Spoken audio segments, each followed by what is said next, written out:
आज हम पढ़ेंगे रुचिरा द्वितीय भाग चतुर्थ पाठ अर्थात चौथा पाठ। अभ्यास का नाम है, देखिए, हास्य बाल कवि सम्मेलनम। अर्थात हास्य मतलब हंसी को बोलते हैं, बाल बालक, कवि जो कविकार होते हैं, कविताकार, सम्मेलनम अर्थात मेला। तो क्या हुआ, हास्य बाल कवि सम्मेलनम, बालकों का हास्य सम्मेलन है। इसमें देखिए कैसे क्या है, इसमें विविध, देखिए लिखा हुआ है, विविध वेशभूषाधारिणः चत्वारः बालकवयः मंचस्य उपरि उपविष्टाः सन्ति। तो क्या है, विविध वेशभूषाधारिण अर्थात कुछ चार बालक जो हैं, वो चार बालक कवि विविध अलग अलग प्रकार की वेशभूषा धारण करके, वस्त्रों को पहनकर मंच के ऊपर बैठे हुए हैं। अधः श्रोतारः अर्थात नीचे जो है वो श्रोतागण, हास्य कविता श्रावणाय उत्सुकाः सन्ति कोलाहलम च कुर्वन्ति। और नीचे जो श्रोता, जो सुनने वाले बैठे हुए हैं श्रोता, वो सुनने की उत्सुकता के कारण नीचे शोरगुल कर रहे हैं, हल्ला कर रहे हैं, कौतूहल कर रहे हैं। तो देखिए आगे, संचालक संचालक कहता है कि अलम कोलाहलेन अर्थात तुम सब क्या करो, ये जो शोर गुल्ले कर रहे हो वो अलम मत करो। अद्य परम हर्षस्य अवसर, आज क्या है, बहुत हर्ष का विषय है कि अस्मिन् कवि सम्मेलने काव्यहंतार कालयापकाश्च भारतस्य हास्य कवि धुरंधराः समागताः सन्ति। तो क्या है, कवि सम्मेलन जो ये हो रहा है उसमें काव्य हतांतर अर्थात जो काव्य को खत्म करने वाला है, काल यापन समय को बिताने वाला जो ये काव्य है भारत का, हास्य कवि धुरंधरा, जो हंसाने वाले जो कवि हैं वो धुरंधर कवि यहाँ पर हमारे सामने उपस्थित विराजमान हुए हैं। एहि इसलिए करतल ध्वनिना वयम एतेषां स्वागतम कुर्म, इसलिए हम सब करतल बोलते हैं, तालियों के द्वारा हम सब इन सभी हास्य कवि का क्या करें, तो स्वागत करें। फिर ये जो चार बालक जो कवि थे उसमें से एक गजाधर कहता है कि सर्वेभ्यो रसिकेभ्यो नमो नमः, अर्थात सभी निरस आदमियों को मेरा नमस्कार, नमो नमः। प्रथमम तावत अहम आधुनिकम वैद्यम, प्रथम अर्थात पहले मैं क्या करता हूँ, जो आधुनिक वैद्य, जो आजकल के जो डॉक्टर हैं उनके विषय में उद्देश्य स्वकीयम काव्यम श्रावयामी, ये जो आधुनिक वैद्य हैं, डॉक्टर हैं, उन सबको उद्देशित करके, लक्ष्य करके मैं काव्य सुनाऊंगा।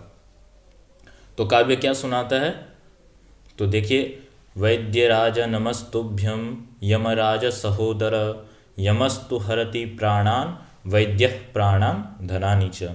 कह रहे हैं वैद्यराज अर्थात संबोधन कर रहे हैं कि जो वैद्य है, वैद्यराज, नमस्तुभ्यम तुमको मैं प्रणाम करता हूँ, आपको मैं प्रणाम करता हूँ। यमराज सहोदर अर्थात तुम जो यम के सहोदर बोलते हैं भाई को, ठीक है, तो यम के जो भाई हो, यम के जो भाई हैं उनको मैं क्या करता हूँ, तो नमस्कार करता हूँ। यमस्तु हरति प्राणान, और यम जो है वो क्या करते हैं, वो तो केवल प्राण को हरते हैं, जो यमराज होते हैं वो केवल प्राण को हरते हैं। वैद्य प्राणान धनानि च, और जो डॉक्टर जो होते, वैद्य जो होते, वो क्या करते हैं, प्राण के साथ साथ धन भी हर लेते हैं। तो सर्वे उच्च ही हसंती, सभी ये बात सुनकर हंसते हैं। सही तो है, आजकल को जो लोग में देखते हैं, लोक में, संसार में हम देखते हैं कि एक तो डॉक्टर के पास जाते हैं और इतना पैसा भी खर्च कर देते हैं और व्यक्ति की मृत्यु भी हो जाती है। तो वही कह रहे हैं, उसी को व्यंग्यात्मक के रूप में कह रहे हैं कि वैद्य के पास जाते हैं तो प्राण भी हर लेते हैं और धन भी हर लेते हैं, इससे अच्छा तो यमराज है, वो कम से कम प्राण ही हरते हैं। तो इस प्रकार की कविता को कहकर सभी लोग सुनकर हंसते हैं। फिर दूसरा आता है कि कालांतक, वो आते हैं कभी तो कहते हैं, अरे वैद्यास्तु सर्वत्र परंतु न ते मादृशाः कुशलाः जनसंख्या निवारणे। कह रहे हैं वैद्य तो सभी हैं परंतु न ते मादृशाः कुशला जनसंख्या निवारणे, अर्थात वैद्य सभी हैं, पर मेरे जैसा कोई वैद्य नहीं है जो जनसंख्या अर्थात जितनी संख्या जो वृद्धि हो रही है उन सबको निवारण करे, कम करे। मम अपि काव्यम इदम शृण्वन्तु भवन्तः, आप लोग क्या करें, मेरा भी तो काव्य सुने, जो मैं ये सभी को जनसंख्या को जो कम करने का उपाय बता रहा हूँ, निवारण करने का, उस कविता को मेरा भी तो सुने सभी लोग। तो क्या है कविता, सुनाते हैं। कहते कि चितां प्रज्वलितां दृष्ट्वा वैद्यो विस्मयमागतः, नाहं गतो न मे भ्राता कस्येदं हस्तलाघवम्। चितां प्रज्वलितां दृष्ट्वा, तो क्या होता है कि वैद्य एक बार किसी रास्ते से होते हुए जा रहा होता है, तो उसको रास्ते में एक चिता प्रज्वलित जलती हुई दिखाई देती है। दृष्टवा, देखकर, उस जलती हुई चिता को देखकर वैद्यो विस्मयम आगतः, वो वैद्य जो है वो आश्चर्य पड़ गया। क्या आश्चर्य पड़ा, न हम गतो न मैं भ्राता, मैं नहीं गया कहाँ पर, वो जो चिता जो जल रही थी उसी के विषय में कह रहे कि न मैं गया न मैं भ्राता, न मेरा भाई गया, कस्य इदम हस्त लाघवम, अर्थात वो जो व्यक्ति जो मर गया, जो मरा वो रोगी जो था, तो वैद्य अपने आप को कह रहा है कि नहीं, मैं तो न मैं गया न मेरा भाई, फिर कस्य इदम, अर्थात किसने इस पर हाथ साफ कर लिया। अर्थात जो वैद्य है वो सोच रहा है कि ये जो रोगी था न मेरे पास आया न मेरे भाई के पास, क्योंकि धन तो दोनों कमाते, इसलिए कह रहे कि इस पर कौन तीसरा हाथ साफ कर गया है। सर्वे पुनः हंसन्ते, इस बात को सुनकर सभी जो श्रोतागण थे वो हंसने लगते हैं। फिर तुंदिलः कहता है, तुंदस्य उपरि हस्तम आवर्तयन तुंदिलोह अहम भोः मम अपि इदम काव्यम श्रूयताम जीवने धार्यताम च। तुंदिल कहता है कि अहम भो, मैं भी हूँ, मम अपि, मेरा भी यह जो कविता है, श्रूयताम, सुनो जीवन में और इसको धारण करो। तो वो जो कविता है वो क्या कहता है, परा अन्नम प्राप्य दुर्बुद्धे माँ शरीरे दयां कुरु, परान्नम न दुर्लभम लोके शरीराणि पुनः पुनः। तो क्या कह रहे कि परा अन्नम न प्राप्य दुर्बुद्धि, अर्थात जो कह रहे कि हे मूर्ख, पराये अन्न की, जो पराये अन्न, जो दूसरे लोग जो अन्न देते हैं उसको प्राप्त करके शरीर पर दया मत कर, अर्थात जो दूसरे लोग अन्न देते हैं उसको तुम छोड़कर अपने शरीर पर दया मत करो। माँ शरीरे दयाम करो, अपने शरीर पर दया मत करो। परान अन्नम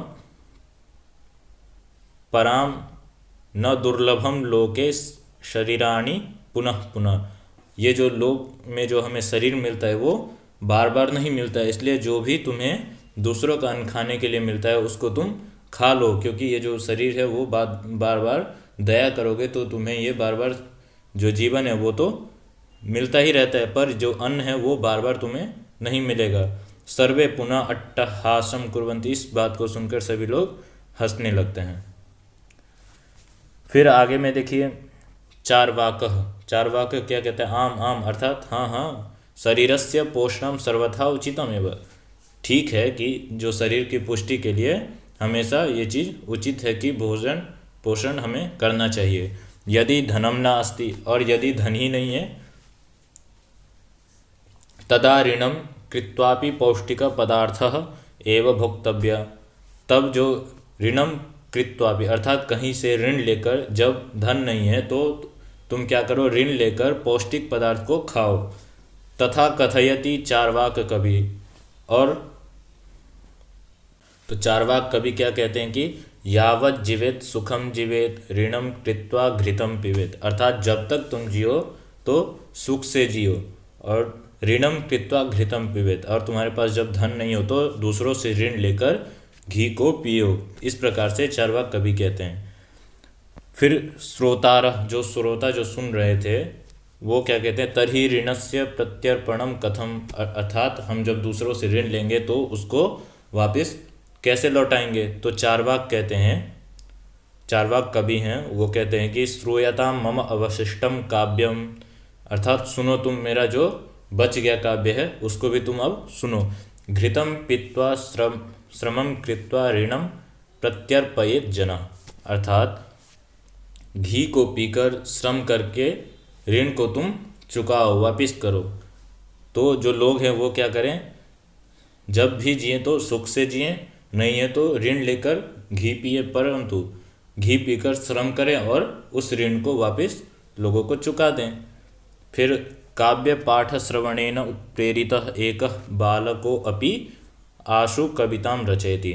जो श्रोता जो सुन रहे थे तो उसमें जो एक बालक था, उससे प्रेरित होकर उसने भी एक आशु कविता की तुरंत ही रचना की। हास्यपूर्वकम च श्राव्यते, और हंसते हुए उसको सुनाता है। क्या लिखा है देखिए।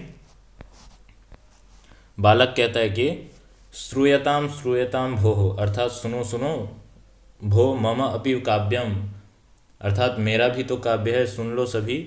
गजाधरम कविम चैव तुंदिलिम भोज्य लोलुपम कालांतकम तथा वैद्यम चार्वाकम च नमामि अहम, अर्थात मैं गजाधर कवि, पेटू और खाने के लोभी यमराज को, वैद्य को, चार्वाक को प्रणाम करता हूँ।